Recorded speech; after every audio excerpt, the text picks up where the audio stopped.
বিসমিল্লাহ রহমান রাহিম। আসসালামু আলাইকুম ওয়া রাহমাতুল্লাহ। পুকুরের মাসিক পরিচর্যার সঠিক নিয়ম নিয়ে আজকে আপনাদের সাথে আলোচনা করব। আমার যতটুকু মনে হয় যে 90% মাছ চাষি যেভাবে পুকুরের মাসিক পরিচর্যাটা করে থাকেন, অবভিয়াসলি সেটা ভুল পদ্ধতিতে করে থাকেন। আর এই ভুল পদ্ধতিতে করার জন্যই অনেক সময় দেখা যায় যে আমাদের সুস্থ স্বাভাবিক মাছ, পুকুরের প্রাকৃতিক পরিবেশ ঠিক আছে, সবকিছু ঠিকঠাক, কিন্তু হঠাৎ করেই মাছটা সেখানে মারা যাচ্ছে।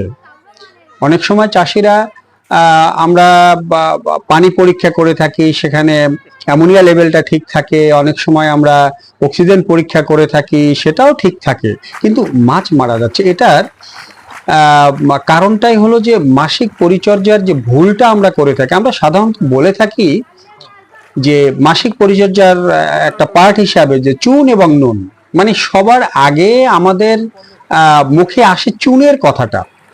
আর চুনের কথাটা এই জন্যই আসে যে চুন প্রয়োগের ক্ষেত্রে মাছ চাষের জন্য তো চুন অনিবার্য, এর কোনো বিকল্প নেই। কিন্তু এই চুন প্রয়োগের ক্ষেত্রে আমাদের রৌদ্রময় দিন, মেঘলাময় দিন, বৃষ্টির দিন, সকাল দুপুর রাত, গভীর রাত, কোনো সময় নেই। যখনই চুন প্রয়োজন তখনই আমাদের পুকুরে চুনটা প্রয়োগ করতে হবে, চুনের কোনো বিকল্প নেই। কিন্তু একটি জায়গা রয়েছে যেখানে চুন প্রয়োগ করা যাবে না, তাহলে আমাদের বিষক্রিয়াটা আরো বেড়ে যাবে, মাছের মৃত্যুর যে সংখ্যা সেটাও অনেক বেশি বেড়ে যাবে। আর আমরা যারা মাছ চাষ নিয়ে কথা বলে থাকি, আমরাও কিন্তু সাধারণত মাসিক পরিচর্যা এই একটা ধারণা দিলাম যে আপনি এতটুকু চুন, এতটুকু নুন, এতটুকু ছাই, এতটুকু চিটাগুড়, এটা সেটা এতটুকু আপনারা ব্যবহার করবেন। কিন্তু কোনটা কখন ব্যবহার করতে হবে, কোনটা আগে ব্যবহার করতে হবে, কোনটা পরে ব্যবহার করতে হবে, এ নিয়ে কিন্তু কথা আমরা খুব কমই বলে থাকি। এজন্যই বলছি যে আমাদের 90% মাছ চাষি ভুল নিয়মে মাসিক পরিচর্যা করি। এজন্য আমরা প্রায়শই অনেক ক্ষতির সম্মুখীন আমরা হয়ে থাকি।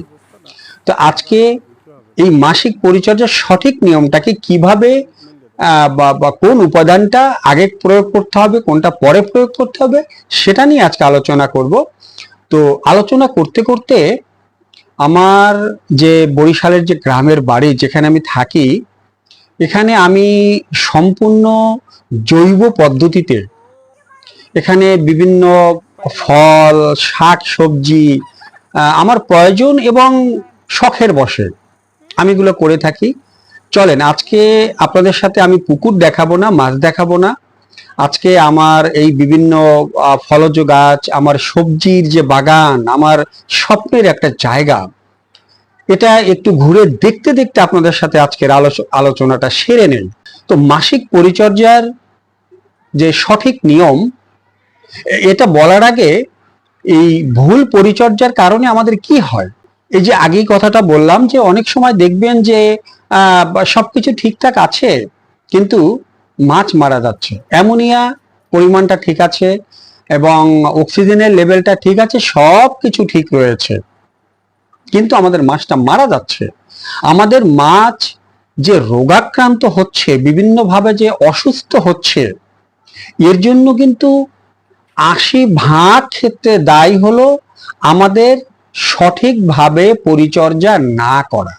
এজন্য আমাদের মাছের বিভিন্ন ধরনের বা রোগ ব্যাধি, ক্ষত রোগ, এটা সেটা অনেক কিছু আমাদের হচ্ছে, আমরা লসের সম্মুখীন হচ্ছি। তো এই যে বললাম, চুন প্রয়োগের ক্ষেত্রে কোনো সময় নেই, দিনক্ষণ নেই, মেঘলা রৌদ্র বলতে কোনো সময় নেই, কিন্তু একটা ক্ষেত্রে এটা করা যাবে না। সেটা হলো যখন আমাদের পুকুরে অ্যামোনিয়া টক্সিসিটি বেড়ে যাবে। পুকুরে যদি অ্যামোনিয়া হয়, এই সময়টা যদি আগে চুনটা প্রয়োগ করা হয়, তাহলে অ্যামোনিয়া টক্সিসিটির পরিমাণটা আরো বেড়ে যায়, আমাদের মাছের মৃত্যুর সংখ্যাটা সেখানে অনেক বেশি বেড়ে যায়। কিন্তু আমার পুকুরে যে অ্যামোনিয়া হয়েছে সেটা আমি বুঝবো কি করে? আমার তো অ্যামোনিয়ার তেমন কোনো গন্ধ নেই, হালকা একটা গন্ধ আছে, কিন্তু সেই গন্ধটা যতক্ষণে আপনি উপলব্ধি করতে পারবেন তার আগে তো আপনার অনেক ক্ষতি হয়ে যাবে। এবং আপনি যে পানি টেস্ট অনুভব করে বা পানির যে স্বাদ সেটা আপনি নিয়ে যে বুঝবেন অ্যামোনিয়া হয়েছে, তাও তো বোঝার কোনো উপায় নাই। কিন্তু আমাদের পুকুরে কিন্তু কন্টিনিউয়াসলি প্রতিদিন অ্যামোনিয়ার সংখ্যাটা কিন্তু বাড়ছে। আমি যে খাদ্যটা মাছকে প্রদান করছি সেখান থেকে একটা অংশ ওয়েস্টেজ হচ্ছে। আমি যদি মাছের পরিমিত মাত্রার খাদ্যটাও দেই, সেটা হোক হাতে তৈরি খাদ্য, হোক প্লেট খাদ্য, তার তো কিছুটা অংশ নষ্ট হয়ে যাচ্ছে, কারণ মাছ তো একটা হুড়াহুড়ি করে তারপরে খাবারটা খাচ্ছে, কিছুটা মাটির নিচে চলে যাচ্ছে যেটা মাছ খুঁজে পাচ্ছে না, ওটা ওখানে নষ্ট হচ্ছে। আমাদের খাদ্যের সাথে থাকা যে অ্যামাইনো অ্যাসিড, সোজা বাংলায় বললে বলবো প্রোটিন বা আমিষ, এটা পানির সাথে রিলিজ হচ্ছে। আমাদের মাছের দেহ থেকে প্রতিনিয়ত যে আঠালো জলীয় পদার্থটা কন্টিনিউয়াসলি রিলিজ হচ্ছে, এটা অ্যামোনিয়া। মাছের যে মলমূত্রটা, সেই মলমূত্রটা তলানিতে জমছে, এখান থেকে আমার অ্যামোনিয়াটা আসছে। এবং আমার যে পুকুরে যে জৈব পদার্থটা রয়েছে, অর্থাৎ আমার পুকুরে যে মাটিটা রয়েছে, আমার পুকুরে যে কাদাটা রয়েছে, সেটা আমি প্রস্তুতকালীন সময় তার যে পচন প্রক্রিয়াটা সেটা আমি সঠিকভাবে সম্পন্ন করিনি।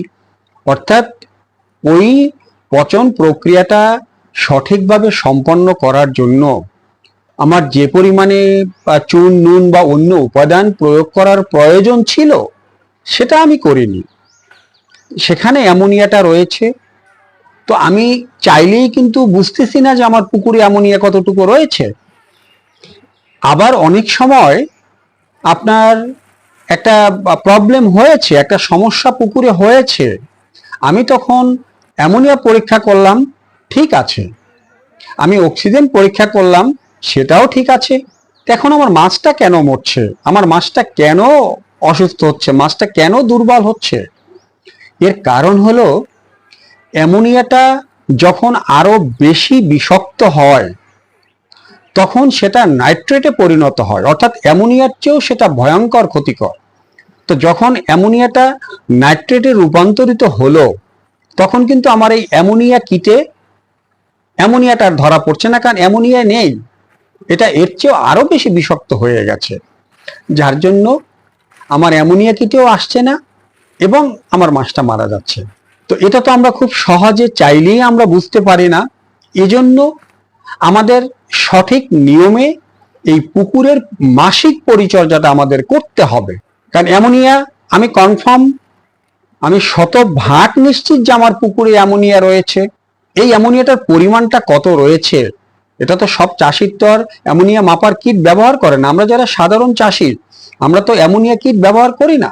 তাহলে আমাদের আগ থেকেই সতর্ক হতে হবে যে আমি জানি আমার পুকুরে অ্যামোনিয়া রয়েছে, অ্যামোনিয়াটা আমি বাড়তে দিব না, অ্যামোনিয়াটাকে প্রথমে আমি নিউট্রাল করব, তারপরে এটাকে আমি রিডিউস করব, এরপরে আমি অন্যান্য উপাদানটা সেখানে প্রয়োগ করব।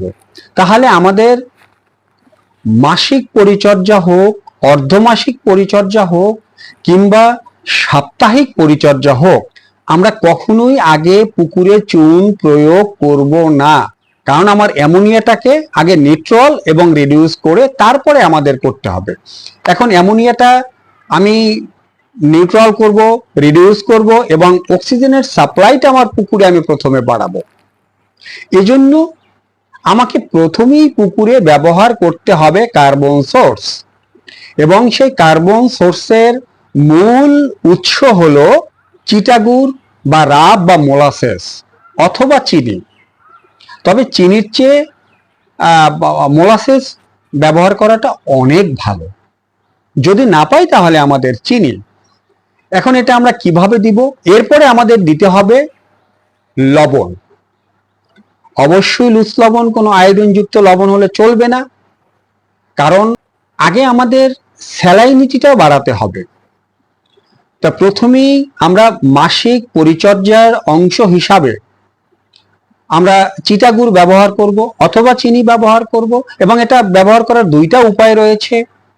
যাদের মাছটা অসুস্থ হয়েছে তারা লবণের সাথে চিটাগুড় প্রতি শতকে আপনি 100 গ্রাম থেকে 300 গ্রাম, চাইলে 400-500 গ্রাম পর্যন্ত লবণ আপনি ব্যবহার করতে পারেন, এবং 50 গ্রাম থেকে 100 গ্রাম পর্যন্ত চিটাগুড় প্রতি শতকে। আর যদি চিনি হয় তাহলে 30 থেকে 40 গ্রাম বা 30 থেকে 35 গ্রাম, এটা আমরা ব্যবহার করলেই পারি। আমরা লবণ এবং চিটাগুড় একত্রে মিশ্রণ করে, অর্থাৎ আমার পুকুরের আয়তনটা যতটুকু রয়েছে, জলাশয় যতটুকু রয়েছে, অত শতকে আমার যতটুকু লবণ এবং চিটাগুড় আসে, 60% লবণ এবং চিটাগুড় অথবা চিনি আমি একসঙ্গে মিশ্রণ করে পানিতে গুলে এটা সমস্ত পুকুরে আমি ছিটিয়ে দেব। বাকি যে 40 ভাগ লবণ রয়ে গেছে, এটাকে আমি সারের মতো করে আমার সমস্ত পুকুরে আমি বুনন করে দিব। আর যদি সবকিছু ঠিকঠাক রয়েছে, আমার পরিচর্যার অংশ হিসাবে আমি কাজ করছি, তাহলে আমি এই 40% লবণ আমি বুনন করে দিব, বুনে দিব সমস্ত পুকুরে সারের মতো করে, আর 60% লবণ এবং চিটাগুড় অথবা চিনি এটাকে আমি গুলে দেব। এখন এই লবণটা তো আমার মাছ ধরে ফেলতে পারে, সেক্ষেত্রে আমাকে প্রথমে মাছের খাদ্যটা নিশ্চিত করতে হবে। আমি মাছকে খাদ্যটা দিলাম, খাদ্যটা দিয়েই সাথে সাথে আমি এটাকে প্রয়োগ করলাম, অথবা একদিকে আমি খাদ্য দিতে থাকলাম, অন্যদিক থেকে আমি এই বুনন করে লবণটাকে আমি সমস্ত পুকুরে ছিটিয়ে দিলাম, যাতে এই লবণের যে দানাটা এটা পুকুরের তলানিতে যেতে যেতে মাছ যেন এটা ধরে ফেলতে না পারে। তাহলে প্রথমেই আমাকে চিটাগুড় দিতে হবে, অথবা আমি চিটাগুড়টা দিলাম, পরের দিন আমি লবণটা দিলাম, এর পরের দিন আমি চুন দিলাম। চাইলে একসঙ্গেও দিতে পারি, চাইলে আলাদা আলাদা করেও আমরা দিতে পারি, এতে কোনো সমস্যা নেই। চিটাগুড়টা দিয়ে আমার কার্বন সোর্সটা বেড়ে গেল, আমার সেখানে এই যে অবশিষ্ট খাদ্য জৈব পদার্থের যে অপচনশীল অবস্থায় যেটা তলানিতে রয়েছে, মাছের দেহ থেকে যে তরলটা আঠালো যে জলীয় পদার্থটা নিঃসৃত হলো, সেটা মাছের মলমূত্র যেটা রয়েছে সেখান থেকে আমার অ্যামোনিয়াটাকে সে রিডিউস করে ফেললো, আমার পুকুরে অক্সিজেন সরবরাহটা সে বাড়ায় দিল, এবং লবণটা দেওয়ার পরে আমার স্যালাইনিটি বাড়লো। আমার পুকুরে যে খারাপ ব্যাকটেরিয়াগুলো রয়েছে সেই ব্যাকটেরিয়াগুলো এখানে ধ্বংস হলো, এবং মাছ একটা ইনস্ট্যান্ট এনার্জি পেল, পানির হার্ডনেসটা বেড়ে গেল। মাছ যখন ইনস্ট্যান্ট এনার্জি পাবে, মাছের দেহের যে সমস্ত কোষগুলো সেই কোষগুলো সব উজ্জীবিত হয়ে গেল, এবং ভালো ব্যাকটেরিয়ার পরিমাণ মাছের দেহে আরো তৈরি হলো। সাথে যদি আমরা কার্বন সোর্সের আরেকটা পার্ট হিসাবে ছাই ব্যবহার করি, আমরা ছাইটা ব্যবহার অবশ্যই করব, এটা যদি আমি ছাই ব্যবহার করি তাহলে আমার এর মাধ্যমে আমি কার্বন সোর্স কিছুটা পেলাম, এবং আমার পানির হার্ডনেস বেড়ে গেল, আমার খারাপ ব্যাকটেরিয়াগুলো এখানে ধ্বংস হয়ে গেল। তাহলে প্রথমেই আমরা পরিচর্যার অংশ হিসাবে, সেটা হোক মাসিক পরিচর্যা, হোক অর্ধমাসিক পরিচর্যা, হোক সাপ্তাহিক পরিচর্যা, আমি প্রথমেই ব্যবহার করব চিটাগুড়, লবণ এবং ছাই। এর পরে আমি ব্যবহার করব চুন, কারণ আমার যে মলমূত্রটা রয়েছে, যে অবশিষ্ট খাদ্যটা তলানিতে জমেছে, বা জৈব পদার্থ যেটা তলানিতে রয়েছে অর্ধ পচা অবস্থায়, চুন তার পচন প্রক্রিয়াটা সম্পন্ন করবে, এবং চুন, লবণ, চিটাগুড়, ছাই এই জৈব পদার্থের ভিতরে থাকা যে ক্ষুদ্র ক্ষুদ্র অ্যামাইনো অ্যাসিড বা যে পুষ্টি পদার্থ যেটা রয়েছে, টোটাল পুষ্টি পদার্থটাকে সে রিলিজ করে দিবে। ওই ওয়েস্টেজটা আমার জৈব পদার্থে পরিণত হলো, এবং পুষ্টি পদার্থ রিলিজ হওয়ার জন্য আমার মাছ আরো বেশি সতেজ হয়ে গেল। তো এটাই হলো মাসিক পরিচর্যার ভুল এবং সঠিক নিয়ম। এটা কিন্তু কখনোই আমরা ওভাবে বলি না, আমরা সাধারণত প্রথমেই আমরা চুনটা প্রয়োগ করি, তারপরে আমরা অন্যান্য উপাদানগুলো ধারাবাহিকভাবে আমরা প্রয়োগ করে থাকি। কিন্তু যদি আপনারা এই পরিচর্যার অংশ হিসেবে প্রথমেই চিটাগুড় লবণ ছাই ব্যবহার করেন, তারপরে চুন ব্যবহার করেন, তাহলে আমাদের যে চাষকৃত মাছ সেটা শতভাগ নিরাপদ থাকবে, রোগমুক্ত থাকবে এবং সে কখনো রোগাক্রান্ত হবে না। এবং পুকুরের যে পরিবেশ, আমার পানির পরিবেশ, সবকিছু ঠিক থাকবে, আমার নিয়ন্ত্রণে থাকবে। তো আজ এ পর্যন্তই। আপনাদের সাথে আবার দেখা হবে অন্য কোনো বিষয়, অন্য কোনো পর্বে। সে পর্যন্ত সবাই ভালো থাকবেন, সুস্থ থাকবেন, নিরাপদ থাকবেন। Safety first. আল্লাহ হাফিজ।